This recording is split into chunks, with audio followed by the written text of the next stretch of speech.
Let's wait for a couple of minutes for people to join, and we'll start in 2-3 minutes.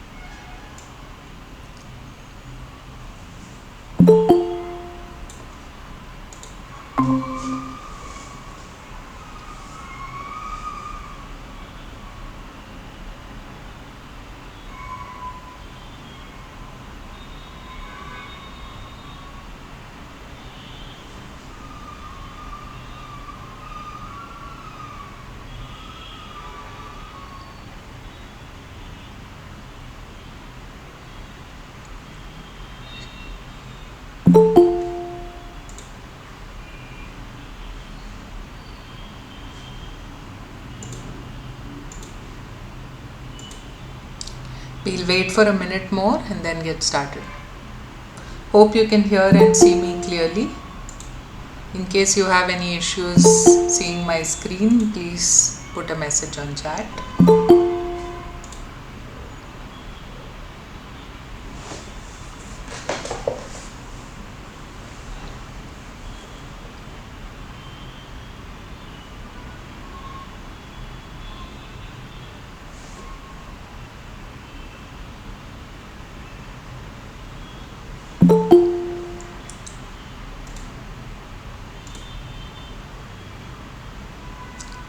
Great, we'll get started in a few more seconds since people are still joining.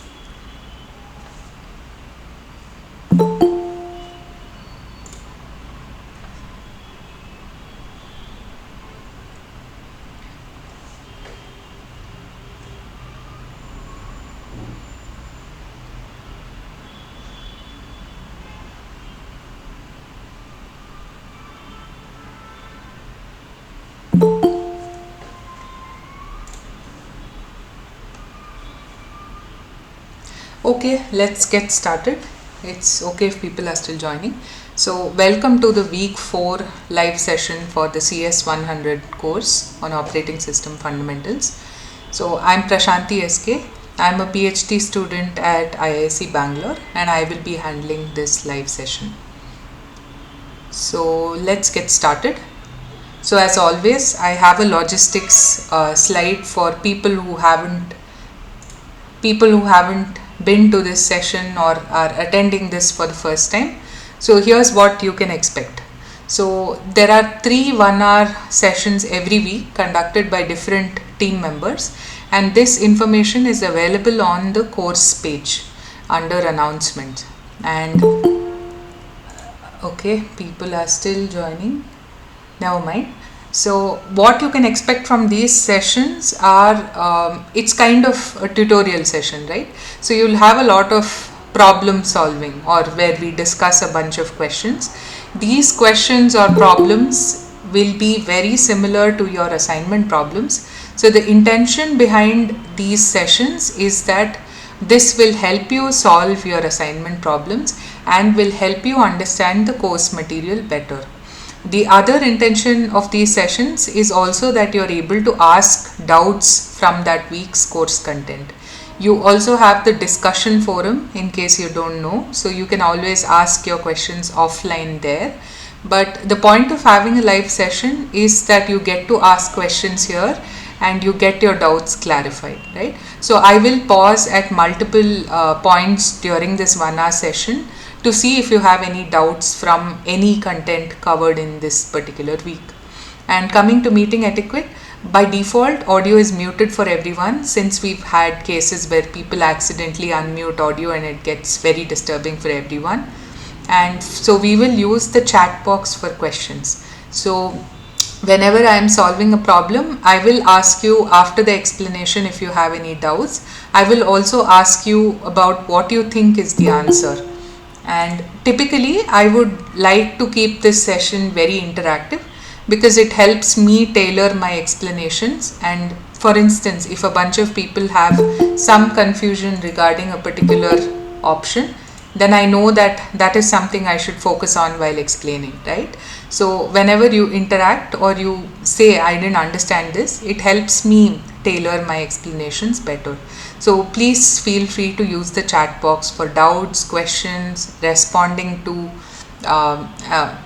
answers, right? When I ask you what do you think is the answer to this, and it doesn't matter if you're right or wrong, this is not a test. So it just helps me understand your perspective better. And once the session is over, you will get access to both recording and slides. So this session is being recorded and you will get access through this through the NPTEL announcements page, right? But I would encourage live participation, because the point of having a live session is so that you get to ask questions, right? You already have recorded course content. So the point of having these live sessions is to promote interaction and discussion. So any questions on logistics, anything that you would like to know or that is not clear to you? If not, we will move on to today's questions. I will pause at this slide for people who just joined. Any doubts? Anything that you would like to know?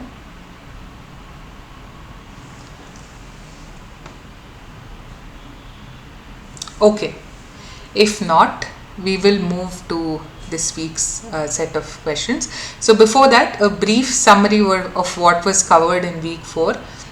So in week 3, you studied about process creation. How do you create these processes? What are the states of a processes, etc.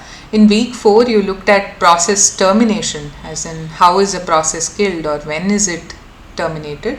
And you also learned about inter-process communication. How do different processes communicate with each other? And we looked at different models for that, right? Shared memory, message passing. We looked at the producer-consumer model. And we looked at blocking and non-blocking schemes for this communication.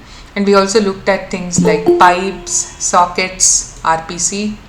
And thereafter, we moved from processes to threads and multi-core programming. And in this part of the lectures, we learned about data and task parallelism and concurrency, right? So your assignments for this week will be based on these topics. And the questions that we discussed today will also be based on these topics. So let's get started. So here's a simple question. So here's what we're going to do for each question. I will read out the question and the options, and I will prompt for answers. So you can type out whatever option you think is the right one on chat, and then I will go forward and explain it. So the first question is a very simple one. Which system call is used to create a child process? And your options are fork, exec, wait, none of the above. Okay, we have one answer saying fork. Anyone else? Anyone thinks differently? Anyone agrees? Okay, I see A. Good. Anyone else? Okay, everyone seems to be okay. Someone thinks it's C. Someone thinks it's none of the above. Okay, we have a good mix of options. A. Let's take a look at the answer then. So the answer is fork, and let's look at a bit of recap for this question, right? So here is the sample program that you guys looked at during the lecture. So basically in the main part of the program, you use the fork system call, after which there are two different processes running copies of the same program. And the only difference is that the value of the PID, the process identifier, is different in these two processes. For the child process, it is 0, while for the parent process, it is something greater than 0. and here's what we do in this particular program. The child process actually does an ls to list all the files in the directory. So we test if the PID is 0, and then we do this exec lp. Whereas in the parent process, we just wait for the child to complete. So one of the options was wait, which I think somebody chose as the answer. So to clarify, wait is actually used by the parent process to wait for the child to complete. So wait is not used to create a new process, but fork is what is used to create a new process, as we see here. And exec is usually used by the child process to do something else. In this case, so exec lp is a variant of exec. There are many other variants, like you might have heard of exec ve. There are many variants like this. So they are basically used by the child process to do something else, right? So its memory would get, its address space would get replaced by this new thing that it tries to do. And keep this in mind, because there's an interesting question about this coming towards the later part of the session. But I hope it's clear why fork is the answer and not exec or wait. And here's another thing I want you to think about. So let's say I did a while one and I kept doing a fork within that infinite loop. What do you think will happen? Would the system crash? Would you be able to fork infinitely, create infinite number of processes? Do you think the system will hang? Do you think something else will happen? Any thoughts on this?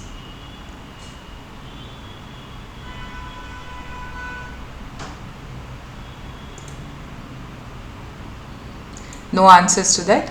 Okay, that's something for you to think about. It's not related to this question, but it is something, if you are curious about operating systems, this is something to think about. So you do a fork and you're able to get a new process, right? What happens if you keep forking? Is there a limit to that? How does the OS handle it, right? Think about that and find out the answer maybe. Let me know in the next session. So are there any doubts on the fork system call and the behavior of it? I'll wait for 30 seconds. If you have questions on chat, please post them.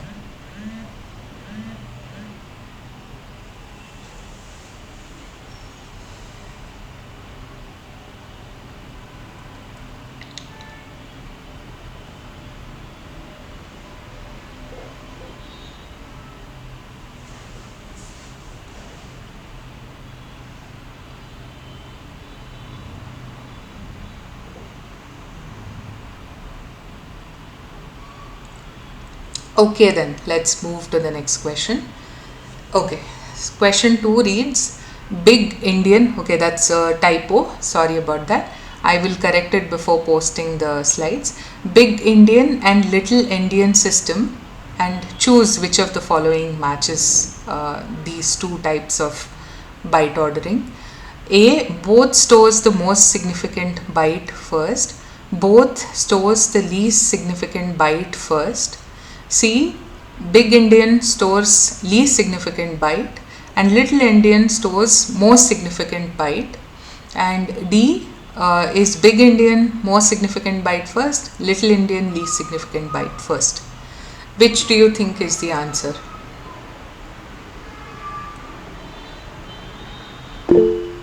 Okay, C.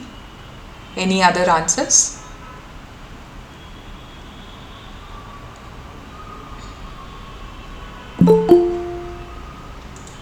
D.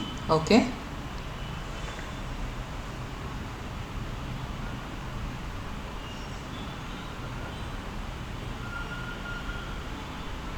Anything else? Okay, I see another C. Anyone else? C.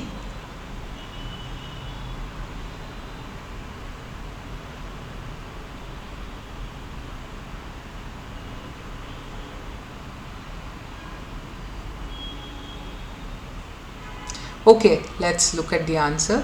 So it is D. Big Indian stores most significant byte first and Little Indian stores the least significant byte first, right?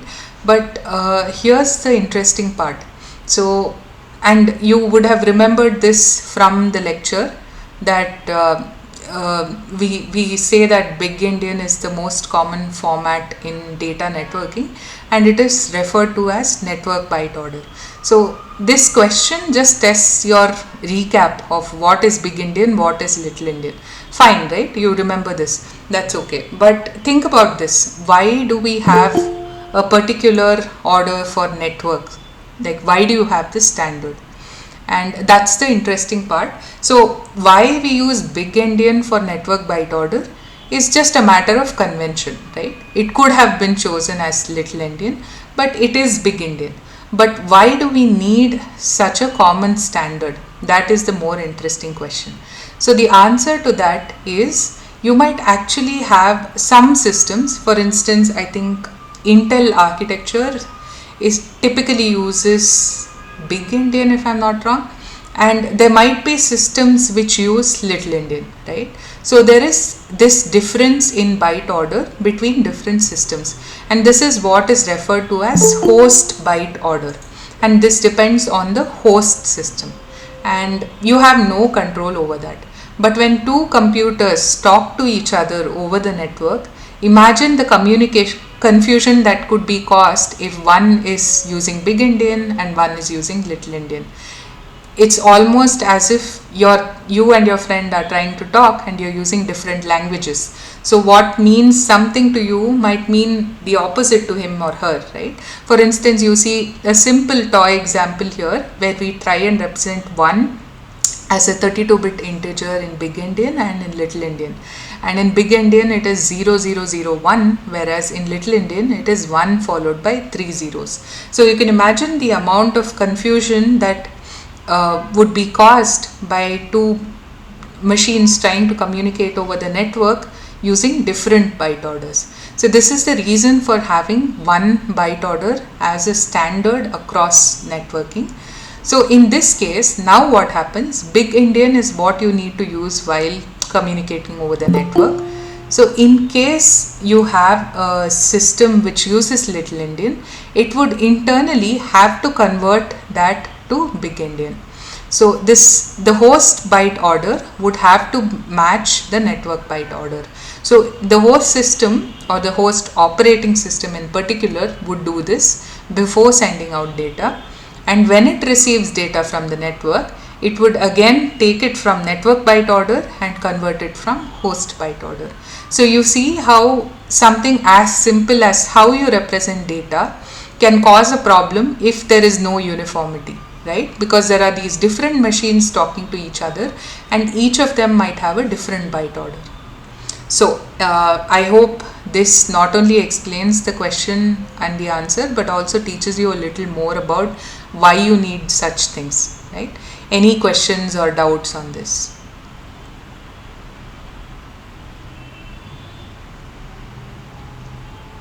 I'll pause for a few seconds.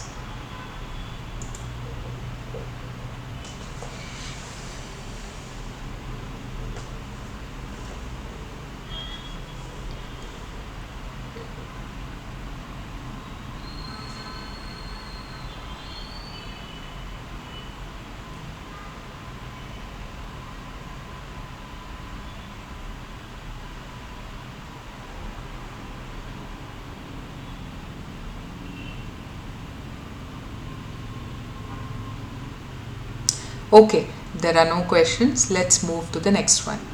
So this is a bit more effort or time intensive. So it requires you to rearrange the RPC activities according to the occurrence timeline, meaning arrange these options in the order that they occur in an RPC. So your first option is P. Instructions are executed on the server according to the parameters. Q, the client side stub locates the server. R, parameters are unpacked at the server side. S, parameters are marshaled at the client side. So you have 4 options where P, Q, R, S are arranged in different orders. So you have to figure out which is the right one in the order of the events that occur, right? So I'll wait for your answers. I'll wait a little longer here because it takes time to do this, right? So I'll wait 30-40 seconds. Please post your answers on chat.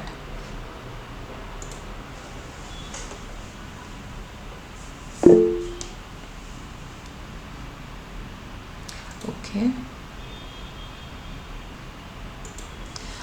Okay, so there's a question on logistics. There is a parallel session on OS going on right now. Wanted to know if both cover the same syllabus or they target the different syllabus. They would target the same syllabus, as in both would be focused on week 4, and most of the questions that are covered here will be the same in that session as well, but there might be 1 or 2 questions that differ, right?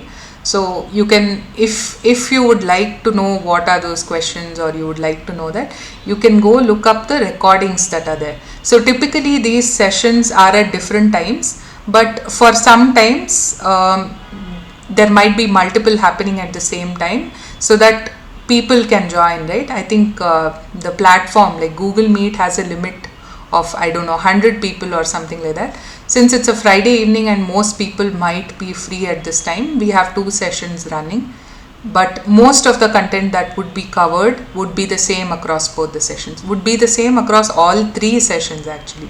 So it's good enough if you attend one of the sessions, but if you're curious on a few things that might differ, you could go watch the recordings offline. So I see one answer for 3, which is C. Any other answers? D. Okay.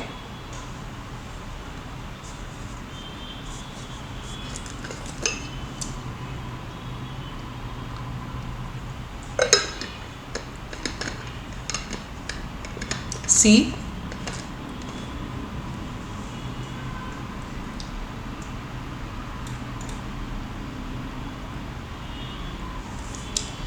Yeah, about the session timings, unfortunately that is controlled by the overall NPTEL team. So you can raise this on the discussion forum and maybe they would acknowledge it, but that is beyond my control at this point. Okay, I see C and D as the options from most people. So let's look at the answer. So the answer was C to this one, as in first the client side stub locates the server, followed by parameters are marshaled at the client side, followed by parameters are unpacked at the server side, and followed by instructions are executed on the server according to the parameters. So let's go through the RPC flow once and that would clear this up, right? So if you remember from week 4, I hope the one on the left is visible. If not, we can slightly expand it to go over it right now. Yeah, so here's what happens. Let's look at the text first, right? So remote procedure calls are a way for you to actually, so you have functions, right? I'm sure most of you are familiar with functions, and the thing with functions is that they execute on the same system.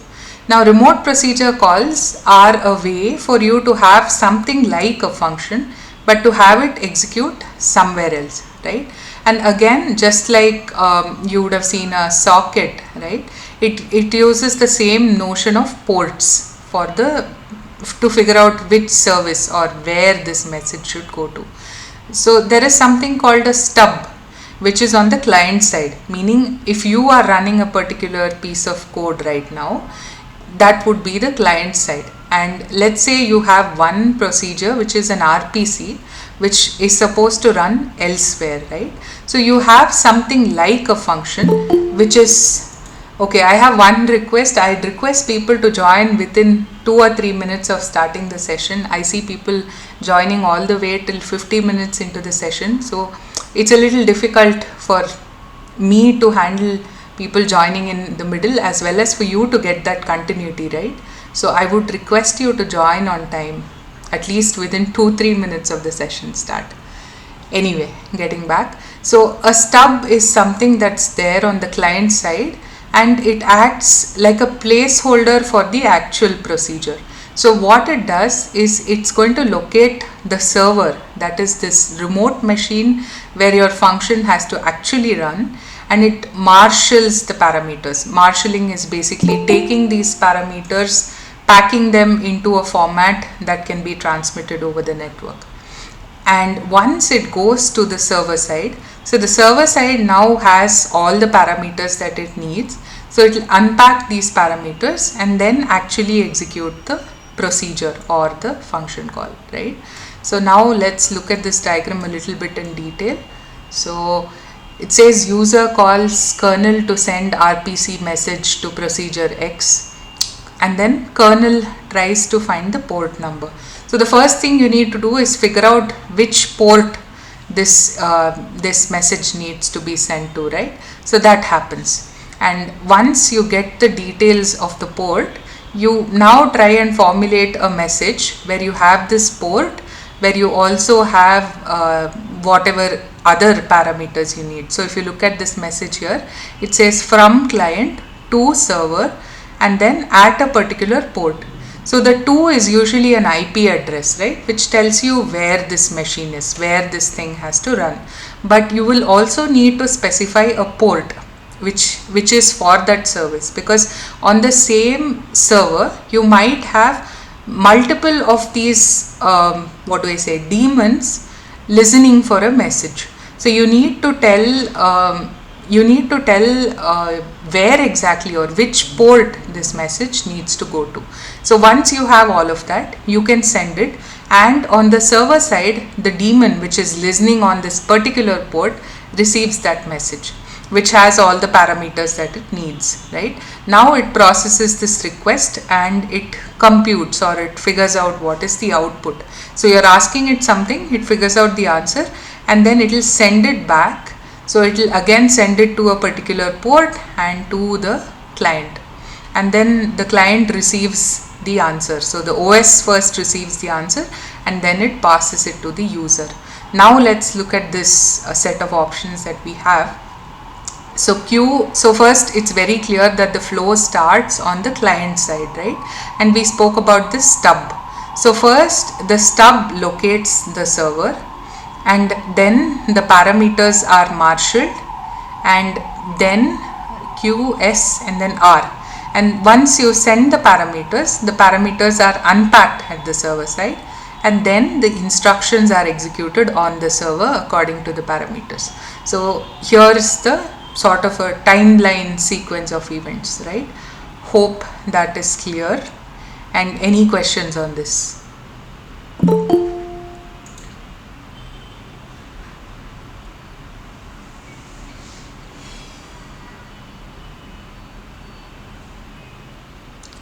Also, since we are at almost 30 minutes into the session, I would like to ask you if you have any doubts in the week 4 material overall. Is there something that you need explanation? Is there something that's confusing? If so, put a message on chat and I'll take it up.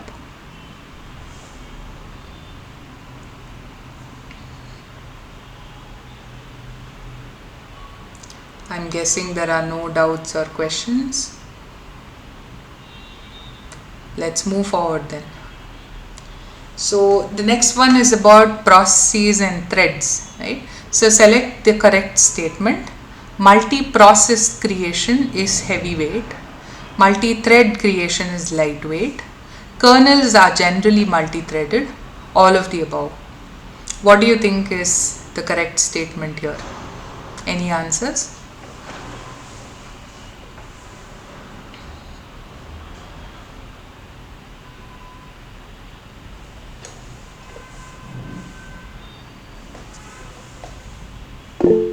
D, okay.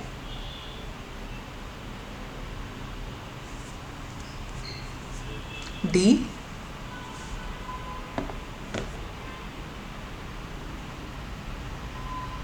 Anyone who thinks differently?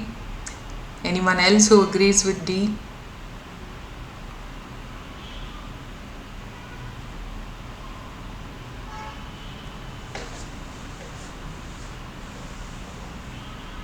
Okay, let's look at the answer. So it is D, all of the above.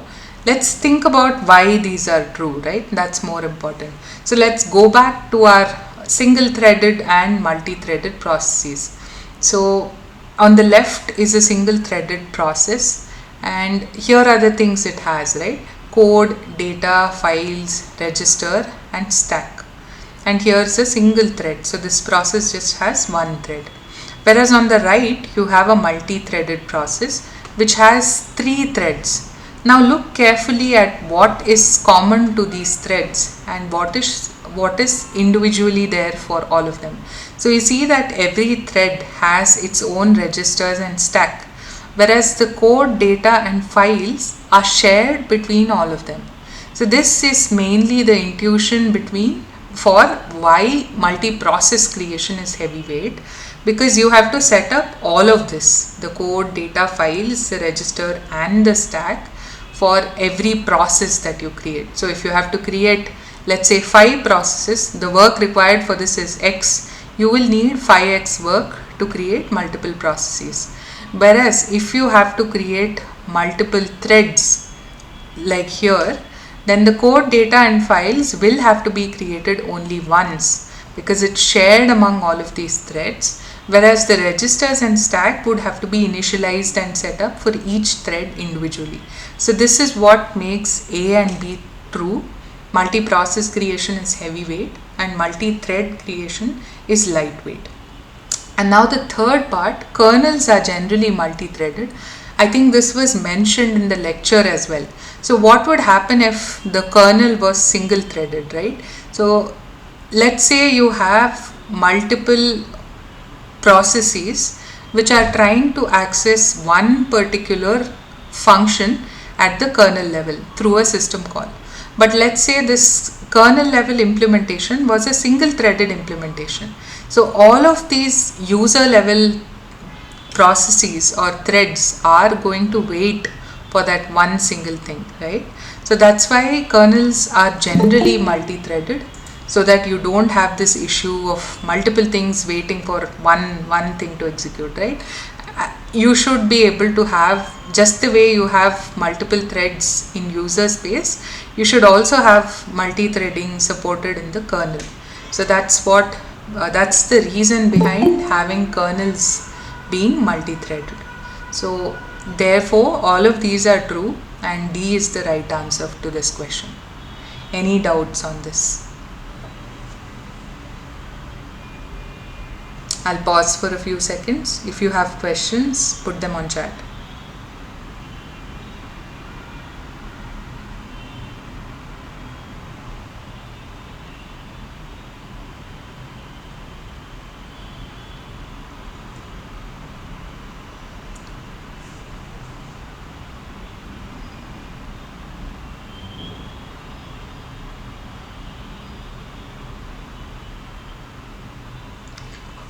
Okay, let's move to the next question then.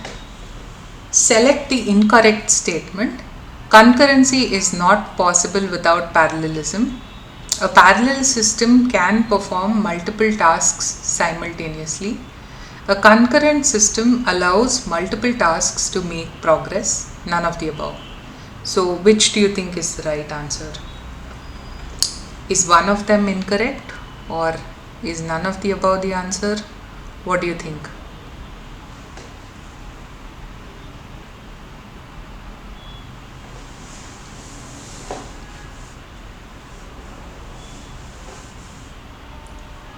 Is this question confusing?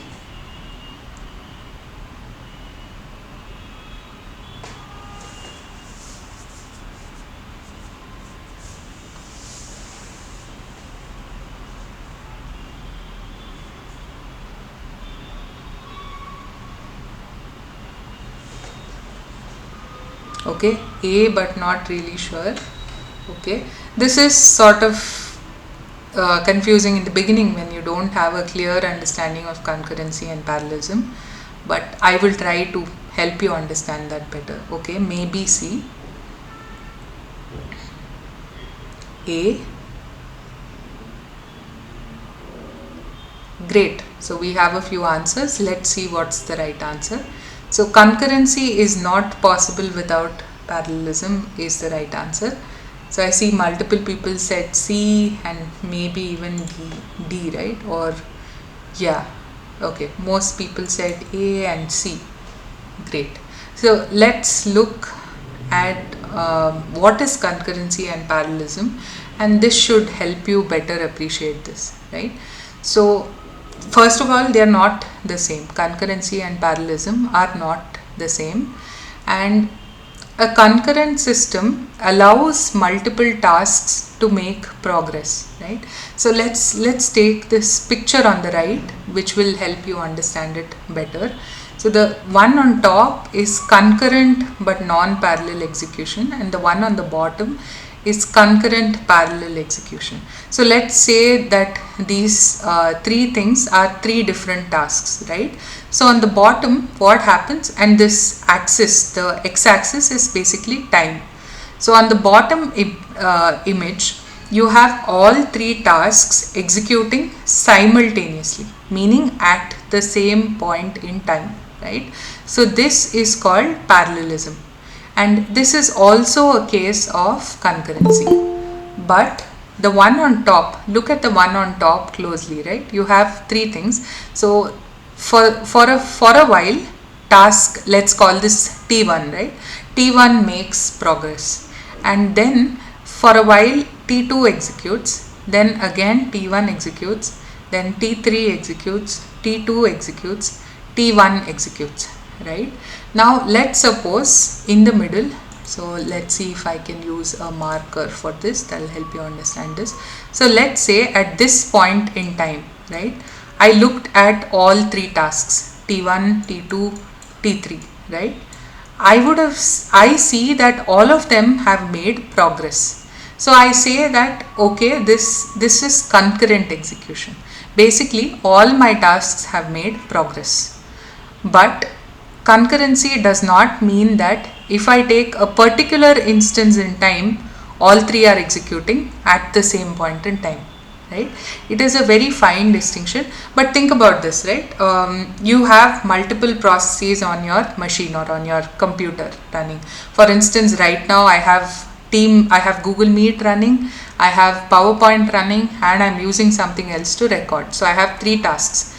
Now what I see, if I look at the system after every 1 second, I draw something here and that is getting drawn. I see whatever I'm speaking getting recorded, and I see your activity on Google Meet, right? So I think, okay, this is concurrent execution because all three tasks are actually making progress. But can I say that it is truly parallel execution? It may not be, right? I might have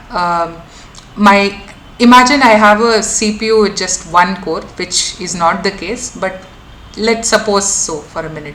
So if I have just one core, it might be that my CPU is scheduling PowerPoint for a fraction of a second, maybe a few milliseconds, then switching to Google Meet, then switching to something else, right? And when I look at this after 1 second, it appears to me that all of them have made progress, and I say that this is concurrency, right? But if it is truly parallel, then at any given point in time, there can be multiple things running at the same time. So for instance, if I have a system with four CPU cores, right, I could easily put each task on each core, and all of them can run in parallel, meaning at the same instant of time or simultaneously.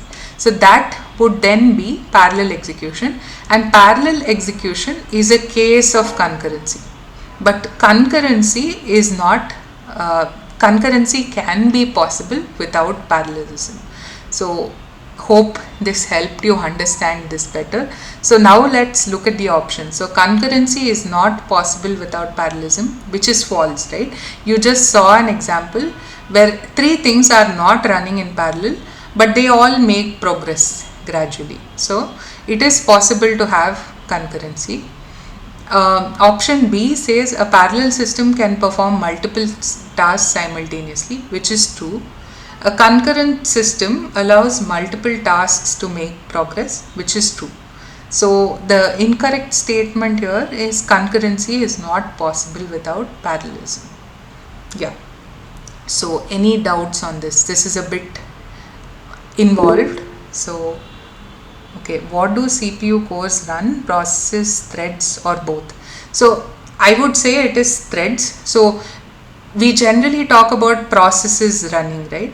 But actually it would be, think of it as a process with one thread, right? So the terminology can be used interchangeably, but I would say it is more correct to say that threads are running. But ultimately you have to remember that processes and threads are all OS abstractions. At the hardware level, it's going to be an assembly level instruction, right?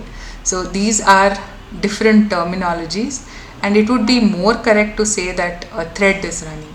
You can even go look at something like hyper-threading, which is a feature that Intel cores offer, where on one CPU core you can actually run two threads, which is a very interesting feature, right? So you can go look this up if you're curious.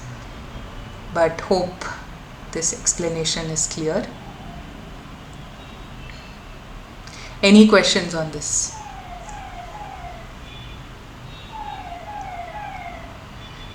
Great. Let's move on in the interest of time if there are no questions. Right. When we have to use the same operation on a large set of data, which type of parallelism will fit the task? Data parallelism, task parallelism, both will work equally well. Parallelism will not work. What do you think is the answer?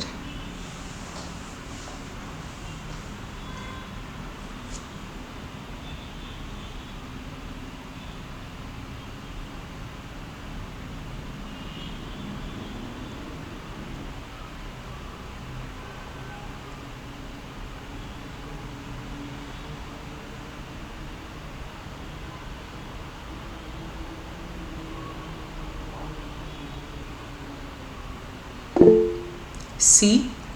Okay. Any other answers?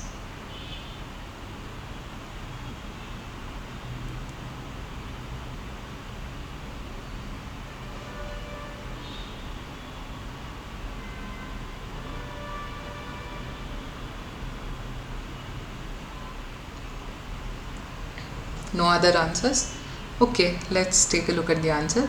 The answer is data parallelism, and again this is pretty similar to the parallelism and concurrency, right? It's easy to confuse these things. So let's take an example and let's look at what data parallelism and what task parallelism means. So data parallelism is when you have one operation but you distribute the data. So here is task 1, which is basically one operation. It could be something like, let's say, multiplication, right?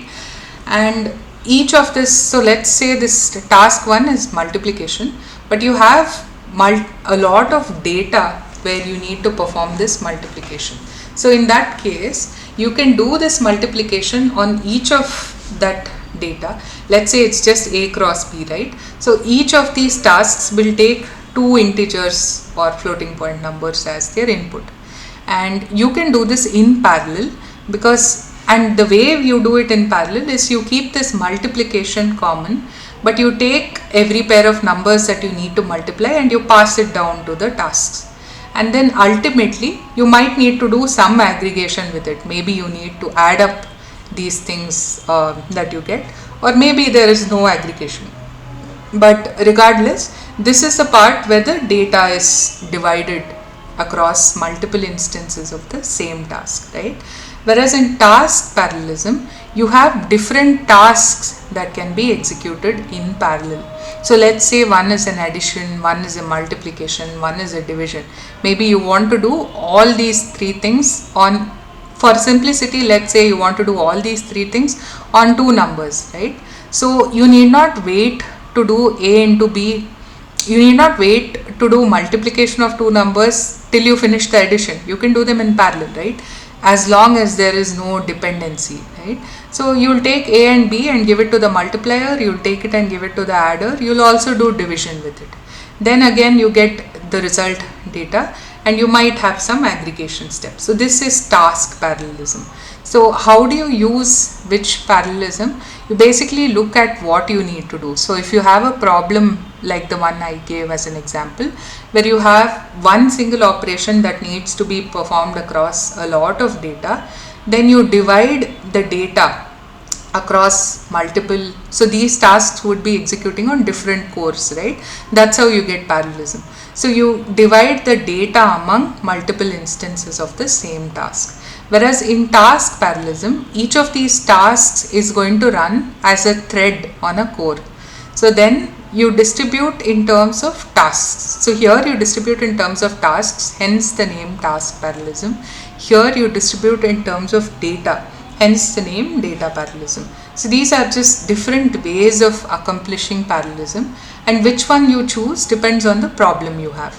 So here the question says, when you have to use the same operation on a large set of data, which type of parallelism would you use? So obviously it would be data parallelism, right? Because that's how you can exploit the benefit of having same operation on a large set of data. So hopefully this is clear. Any questions?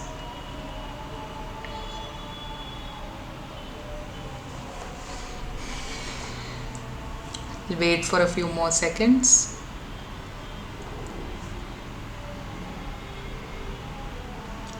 Great. Moving on. So question 7 says, in which kind of buffering queue the sender never has to wait?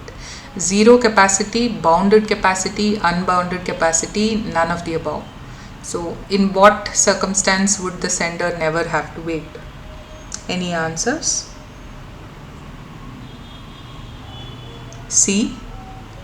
Great. Anyone else?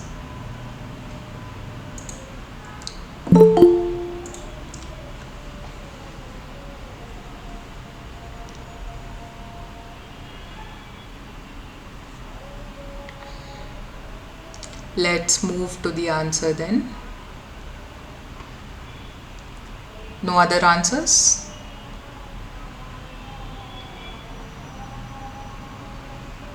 Cool. Let's look at the answer. The answer is C, unbounded capacity. So let's think about why this is, and let's look at the producer-consumer problem again, right?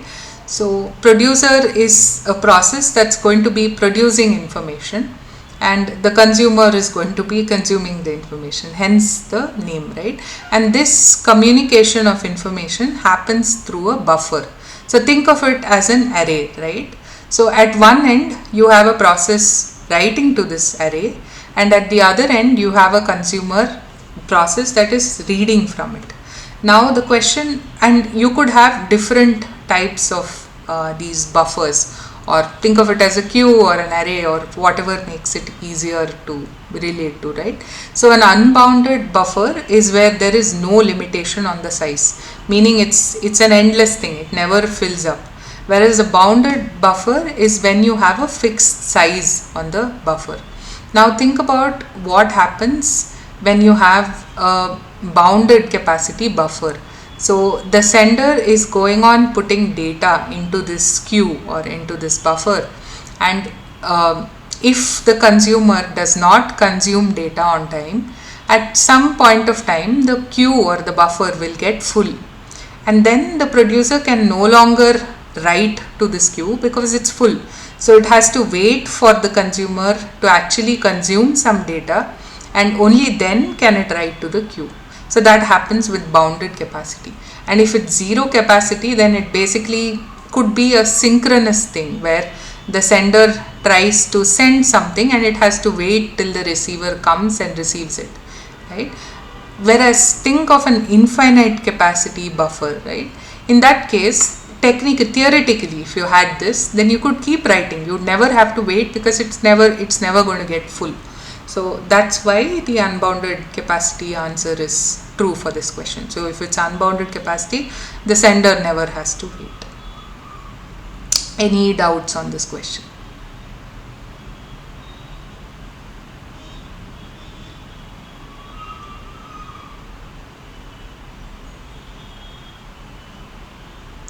Great. If not, let's move to the next question. Okay, so this is again on the message passing scheme. So So in which message passing scheme combination do we get a rendezvous? So a rendezvous is a sort of a word derived from French, which loosely translates to a meeting, right?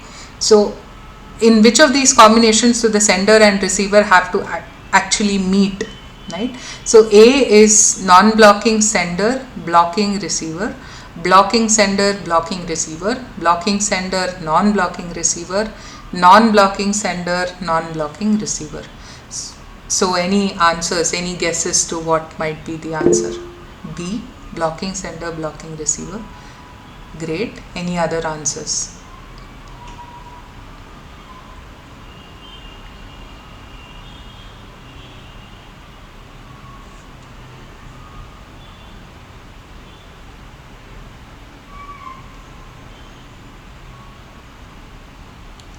Okay, then let's look at the answer.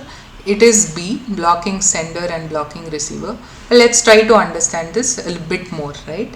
So what is this blocking and non-blocking is the first thing that we need to understand. So blocking is also called synchronous. So the blocking term is used because the sender would have to be blocked, or it can't move ahead till the message is received. And similarly for a blocking receive, the receiver cannot do anything else till a message is available for it to consume, right? So this is kind of in your program, if you put a while of 1, right, the statement after that will never get executed because you're going to be stuck in this while of 1 forever, until and unless you have something that breaks you out of that. So similar to that, this is going to be blocking, as in that process cannot do anything else till that comes back or till that operation is done, and hence the term blocking. So in a sense, you have to wait. So let's say you pick up the phone and call, right? You have to wait till someone picks up, and that there is a synchrony or waiting, right, where both of these happen at the same time, right? So that's why blocking is also called synchronous and non-blocking is called asynchronous, because you can send at a particular time. For instance, you send a message, right? You send a message on WhatsApp to somebody and you don't wait. Typically, you don't wait for a reply. You send it and you go away. And similarly, your friend sees the message and they reply back to you. They don't wait for you to acknowledge it or to reply back, right? Whereas a call is synchronous because you're waiting for someone else to talk to you and you both talk at the same time. So that's basically blocking or non-blocking. So when both the send and the receive are blocking, meaning the send waits for the receive and the receive waits for the send, it's like both processes meeting each other, right? And that's why the answer to this is B, when when both of them have to be blocking. So any questions on this? And this blocking and okay, let me see the question. Since both are waiting for each other, then no one can progress. This is by design. So in some cases, let's say your execution, so let's say based on a message that you receive, your execution is going to change somehow, right?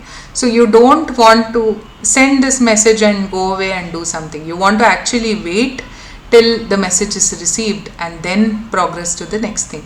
So it need not be a problem. It's not like a deadlock, but it's basically that both of these are going to be waiting till that happens, and that is by design. So in subjects that build upon this, right, like OpenMP, MPI, you'll see a lot of communication using this blocking design, non-blocking design, and that is by design, as in if the problem needs the send to be blocking or the receive to be blocking, then you would do that. And there are valid cases for this. Maybe I can think of a better example and add it to the slide. That will help you. But yeah, that's not a problem. Usually it is by design, because if you don't want that to happen, you would simply use the non-blocking variant of the communication.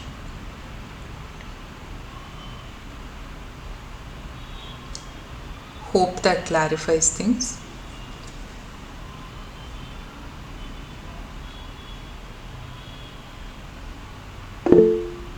Okay, great. Let's go to question 9. So this is about the termination of a process. A parent may terminate the execution. Yes, please ask your questions. I will not wait for them since we are running short on time, but once you have posted them, I will definitely address them. So a parent may terminate the execution of children processes. Okay, let me look at this question first. When the stack memory is full, the processor doesn't give up the CPU. Why is that? Because when the stack is full, there would be an error prompt. And will that not create an interrupt and halt the CPU? Right, so if I remember right, when the stack is full, you get a stack overflow exception, right, or an error that needs to be handled by your program. So I think I am right on this, but I'll also have to confirm. So with these exceptions, right, for some exceptions your program can actually handle the exception. Let's say you might expect a divide by 0. You could have an exception handler to catch that exception and do something, right? So in that case, the program can actually execute past that exception. Whereas if you don't have an exception handler, then the process might be killed also, right? And some of these exceptions, maybe it's also not possible to handle them. But for a stack overflow, I'm not really sure if you can handle that or if it automatically kind of terminates the process. So it would basically depend on that. If it's handleable by the program, then the program or the process actually need not give up the CPU. It can handle that exception and move forward.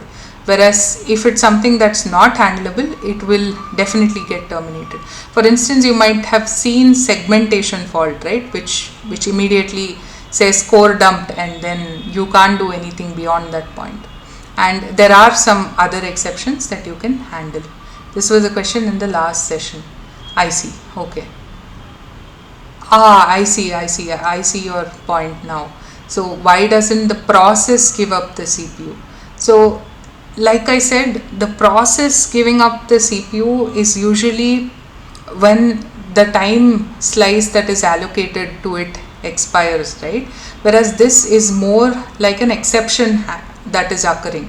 So it wouldn't be the process giving up the CPU. If it is an error that the process cannot handle, then it might be killed, but it's not necessary for that to happen. Is that clear? I will post a slide on this also in this session's right after this session. I will add that to this one and then put it up. Okay. What is a zombie? Does it exist simultaneously with a parent or when a parent is terminated without applying wait for child? Okay, let's actually look at this slide, and I think I might have a recap slide somewhere that covers both, right?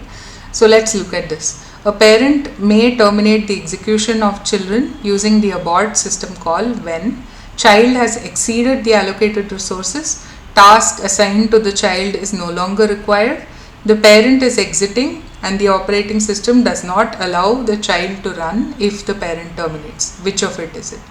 All of the above. Any other answers? Okay, all of the above. Okay, in the interest of time, let's look at the answer. It is all of the above. So let's look at this termination part. So one normal way that it can terminate is when it's executing its final statement and the operating system tries to delete it using the exit system call, right?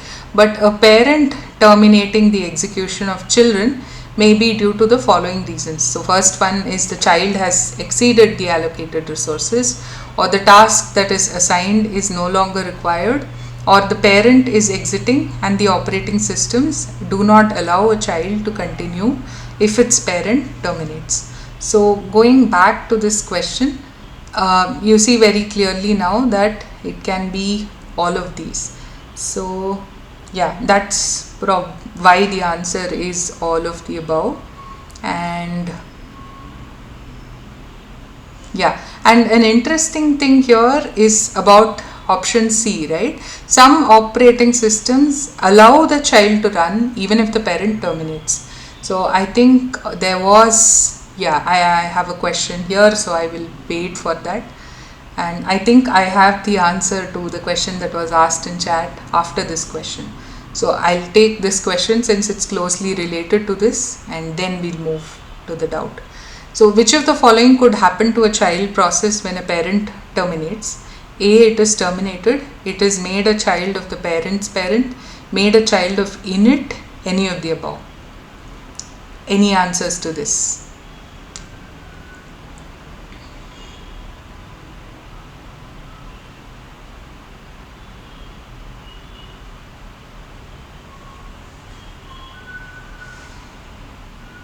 D, great.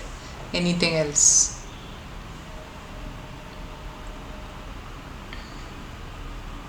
B, okay.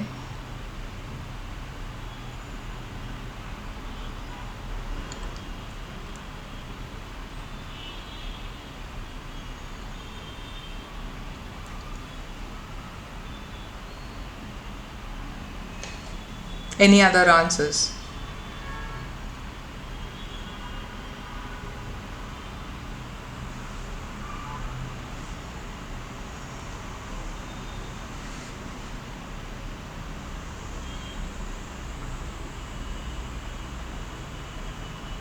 Okay, let's look at the answer. It is any of the above.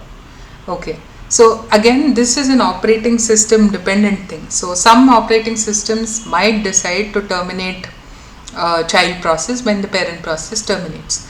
And in some cases, for instance, in Linux, I think it is made a child of init, which is the first process, or it's at the root of the process table, right? That's what happens. It could also be that it's made a child of the parent's parent. So all of these are valid things to do, and it depends mainly on the OS and what its policy is. So now coming to your question. So when a parent terminates without applying a wait for child to terminate first, then it should be an orphan. And when it is a zombie, does it exist simultaneously with a parent? Let's see if I have slides on this anywhere. Okay, I don't, but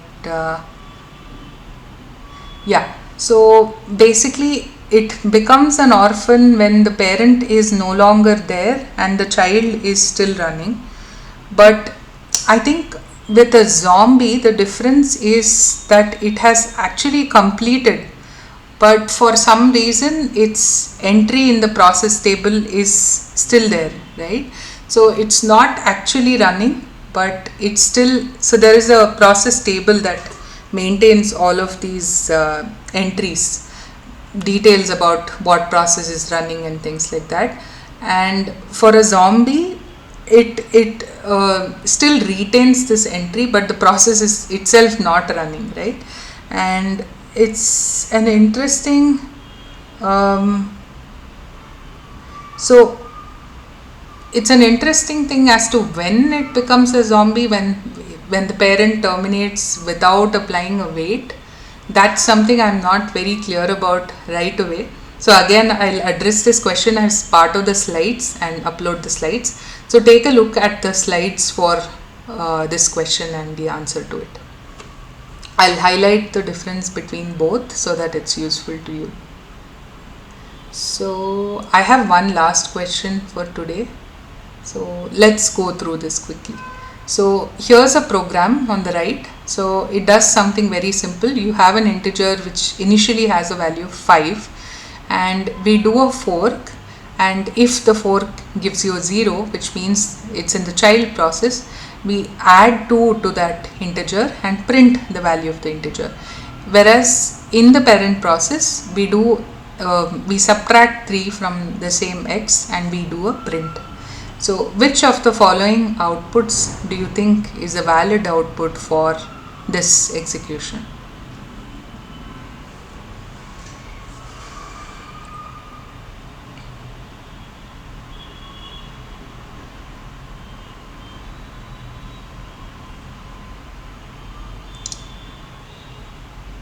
We'll wrap up in a couple of minutes. Sorry for going over time, but I'll just wrap up this question.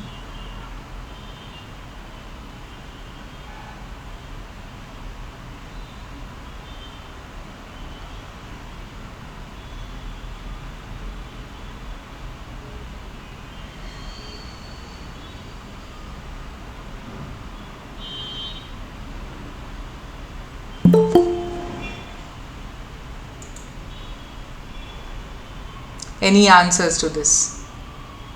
This is an interesting question. It tells you about how the child and the parent practically execute.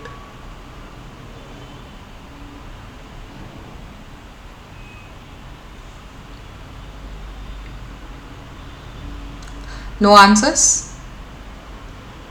Is this confusing?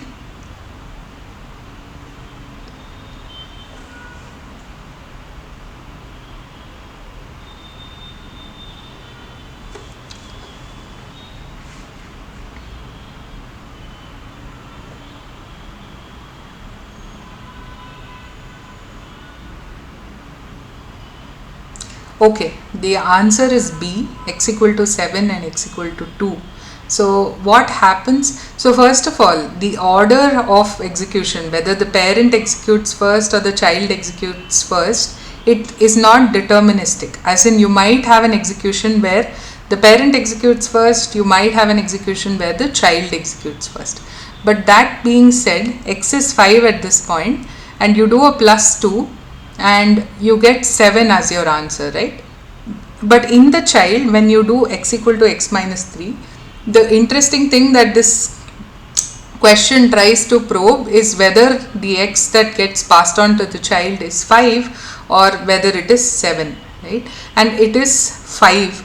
So when you do an x minus 3, you have x equal to 2. And even if the child executed first, the child gets 5 minus 3 and it prints child x equal to 2, and the parent still gets the same 5 and it does x plus 2 7, right? And at this point you might be wondering that we learned that the address space is the same for the child and the parent, so shouldn't whatever the parent do go down to the child or vice versa, right? Those are some of the options here. So that's where I want to introduce this concept called copy on write. So what happens when a fork is executed? So this is the memory or the address space that the parent has, right? The child gets access to the same memory. It's exactly the same. But the thing to keep in mind is that this is a read-only copy, right? So the moment the child tries to write to this memory or it tries to modify memory, it gets a new copy, as in this shared thing will now be separated into one piece for the parent and one piece for the child, and the modifications that the child makes will be on the child's memory and the modifications that the parent make will be for its own memory. And what is the advantage of doing this, right? So we don't get a cost of copy. What do I mean by the cost of copy, right? The parent has a particular address space. If I have to clone that address space or I have to create a copy of that address space, that will take me some time. So I try to avoid doing that, right? But the moment it tries to modify it, I do that copy. So this is a form of optimization that you will hear people referring to this as a lazy optimization, right? Basically, you don't do it immediately, you try to postpone it. And that is great in the beginning as long as the child is just reading from this memory, or maybe it does an exec like we saw in the first question, maybe it does an exec on ls and it tries to do something completely different from what the parent was doing. In that case, there is no need to copy this memory. You simply have to now replace it with whatever you need for executing that ls command, right? So this will save you that cost of the copy. But in case the child tries to modify the same memory, some variable that's there in the parent, then you have no option but to do this copy. So you will pay the cost of this copy only when it is needed and only if it is needed. But for that first write, you will bear that overhead, as in you will have to do that copy. So this copy on write is not just used on OS, but it is used in other places too. And it's an important design principle that you can keep in mind, and that will help you appreciate how this forking is performant, right? Because if I did this entire copy at the beginning, it would take longer to execute fork. But if I postponed this and only did this at the time that I needed it, then I can live with, I can get a very performant fork. As in the performance that you would get, the time it takes to execute fork is much lesser, right? So with that, I hope this question is clear. Any doubts on this?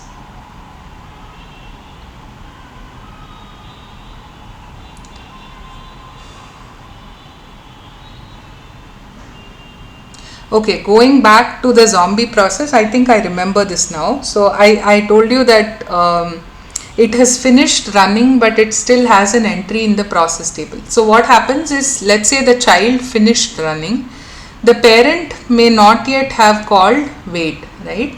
So at this point, the child is no longer running, but it has an entry in this process table, and it will have that till the parent calls wait, right? So in case of a zombie, it is not that the parent terminated, it might be that the parent has not yet called wait, or in some cases I guess it might be that the parent was somehow killed before it called wait, right? So then that process table entry will still remain although the child has finished executing. So that is a zombie. And for an orphan, it is more that the so basically the difference is that from a zombie state, the child process, once the parent calls wait, it will no longer be a zombie. It finishes terminating properly. But in case of an orphan, this will never happen because the parent has terminated. So that's kind of the difference between the two. And it's a subtle difference. So I'll again put this in slides as the last slide. So keep a watch for the slides on the announcements page. Any other questions? Hope that was clear.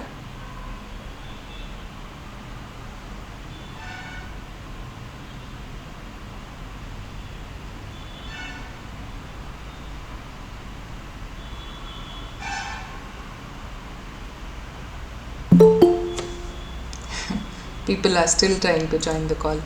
Okay. Any questions, any doubts? Sorry for going over time, but I hope that was a useful discussion for all of you. I'll wait a minute more for questions, but if you don't have any, please feel free to leave the call. Thank you so much for joining, and thank you so much for all the interaction. And if you have any feedback on the session, please put that in the chat as well.